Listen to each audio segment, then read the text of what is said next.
Today we bring you the story of the classic Kentish bake, the Gypsy Tart. Here with us today is Samuel, who has cycled all around Thanet and Broadstairs to discover more about the Kentish Gypsy Tart. So Sam, please inform us of your journey and discoveries. So I spent a lot of time and effort going around Thanet and cycling around everywhere. My knees are hurting, my legs are hurting, but I've discovered a lot about the Kentish Gypsy Tart. If you've never heard about it, I'm excited for you to listen to the story and what I've got in recording and stuff. We look forward to trying one soon. Thank you. I'm sure we're going to have a little taster session later on. I'll get some baked up myself with some actual ones from the bakery as well. I'll do a little blindfold taste test. The Kentish Gypsy Tart originates from the Isle of Sheppey, but has become popularised by the bakery company Krusty's of Broadstairs in Kent.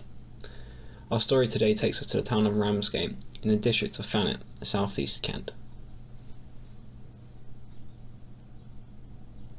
My cycle started in the smaller town of Cliffsend, home to a replica Viking ship that sailed from Denmark in 1949, celebrating the 1500th anniversary of the Viking invasion of Britain.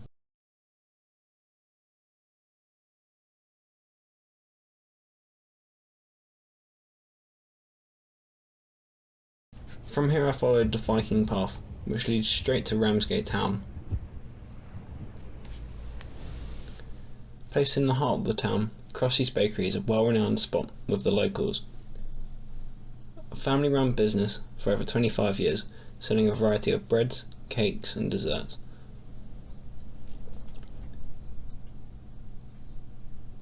One of their top sellers is the Kentish Gypsy Tart. All I can say is,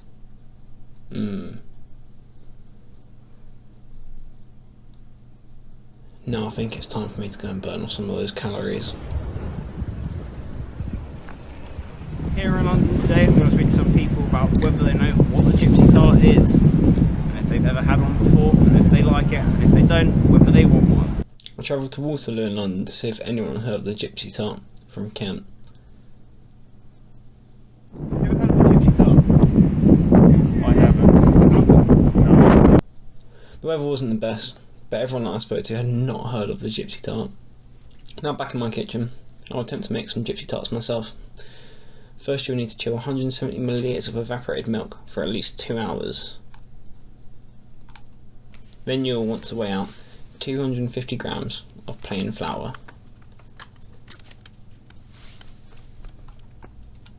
Throw the flour into a mixing bowl and then add some salt.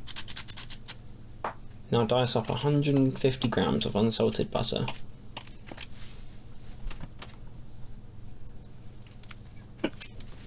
Then mix into the flour using your hands until the pastry mixer starts to form smaller clumps.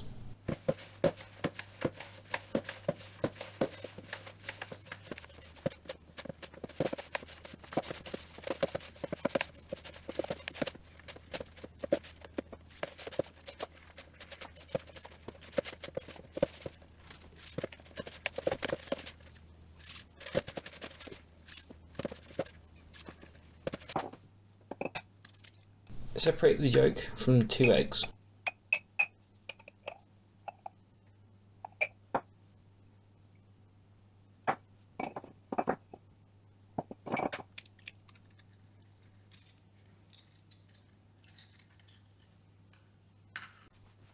Then add them to the pastry mixture.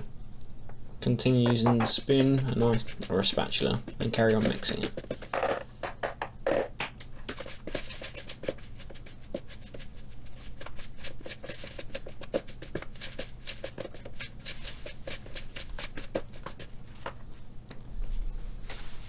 Fill up a cup of cold water. Use the cup of water and add it slowly into the mixture if it is too dry. Continue mixing.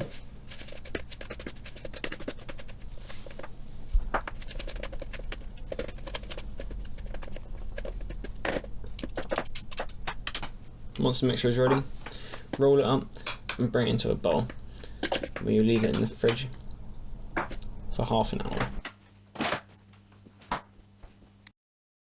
Now while you wait for the pastry, measure out 130 grams of dark muscovado sugar. Now I just got to keep an eye on the food to prevent it being eaten by my greedy cat Chunk.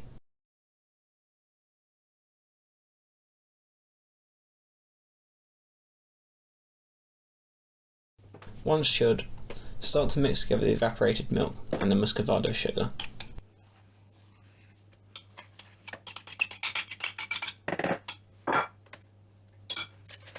Keep on mixing.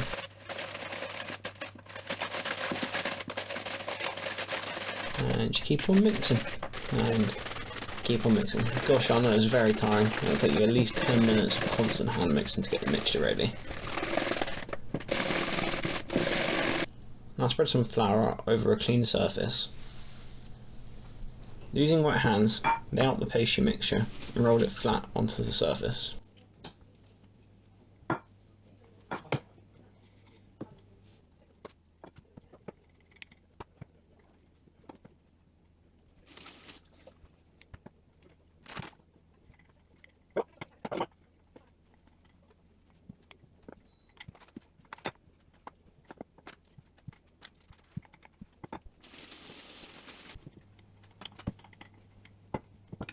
Using any leftover butter,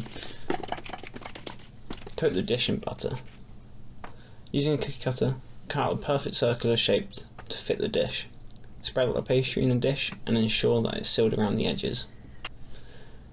Place in the oven for 15 minutes at 160 degrees.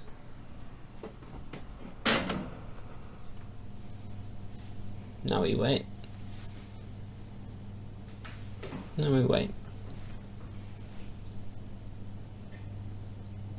And done. Once the pastry is partially cooked, remove it from the oven and set aside.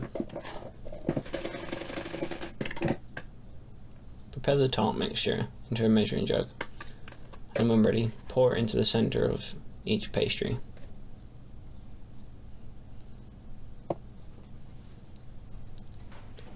Then place back in the oven for another 20 minutes.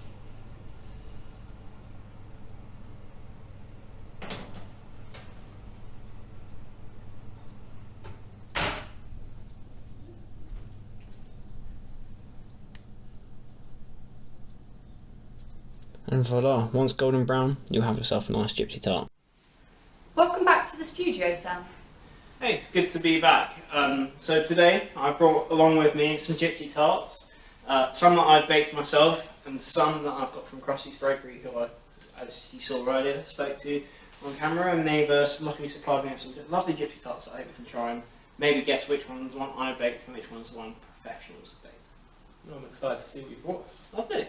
Well, if I can ask you to put on the beanies to cover your eyes, I trust both of you, please, just to make sure that you are covering your eyes and that we're going to be able to see the tarts that you're going to look at, that you're going to eat. Lovely. Yeah, can't see anything, no? Well, we'll start off with part of the tart each. There you are. Hold up your hands. So if you want to take a bite of that one, it's only a half, but what do you think of those? Really rich and creamy. Very, creamy, nice crumble to the pastry. Yeah. Lovely. Good taste. Good one. I'll set it back up for you, and you can finish these later if you want. Have more of that like that. Now, I'll ask you to hold up your hands again. Try this one. Let me know what you think.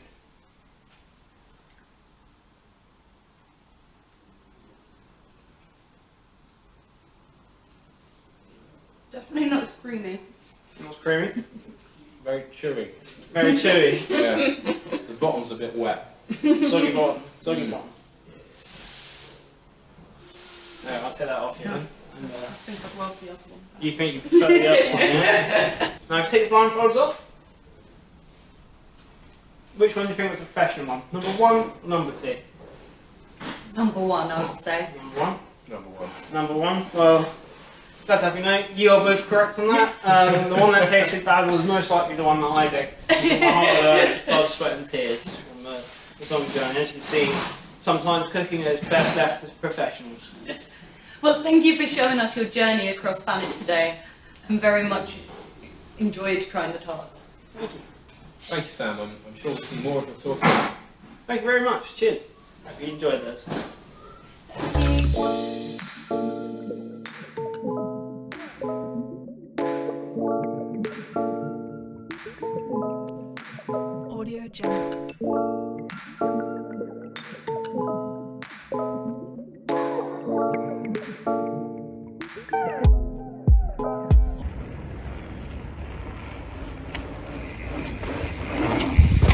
completely missed that. I completely missed that too now. You're right. Yeah. I need a hand.